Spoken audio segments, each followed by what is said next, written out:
മാം എന്താണ് എല്ലാവരും air brush എന്ന് പറഞ്ഞാൽ അതിൻ്റെ പിന്നാലെ എങ്ങനെ പോകുന്നത്? ഷെമി, എയർ ബ്രഷ് എന്ന് പറയുന്നത് ഒരു മെഷീൻ വെച്ച് സ്പ്രേ ചെയ്യുന്നതാണ്. ഓക്കെ, വളരെ കുറച്ച് മാത്രം മതി നമുക്ക് ആ മേക്കപ്പ് കവർ ചെയ്യാൻ. ഞാനൊന്ന് കാണിച്ചു തരാവേ. ഇപ്പൊ എൻ്റെ ഇവിടെ ഒരു അൺഈവൻ ടോൺ ഇല്ലേ, അതിപ്പോ ഞാൻ കറക്റ്റ് ചെയ്യാൻ പോവാണേ.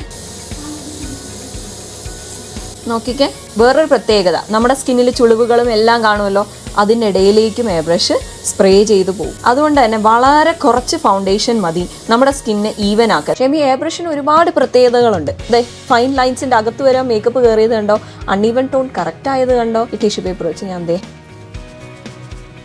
കണ്ടോ, മേക്കപ്പ് ട്രാൻസ്ഫർ പ്രൂഫ് ആണ്. അതാണ് എയർ ബ്രഷ് മേക്കപ്പ് എല്ലാവരും ചൂസ് ചെയ്യുന്നതിന്റെ റീസൺ. പക്ഷേ ഇപ്പോൾ എല്ലാവർക്കും ഡിമാൻഡ് ഗ്ലാസ് സ്കിൻ മേക്കപ്പ് അല്ലേ. എയർ ബ്രഷ് വെച്ച് ഗ്ലാസ് സ്കിൻ മേക്കപ്പും ചെയ്യാൻ പറ്റും. അത് നമുക്ക് അടുത്ത വീഡിയോയിൽ കാണാം. So until the next video, bye from Gayatri Nayak and Team Tanuma Beauty Lounge, Trivandrum.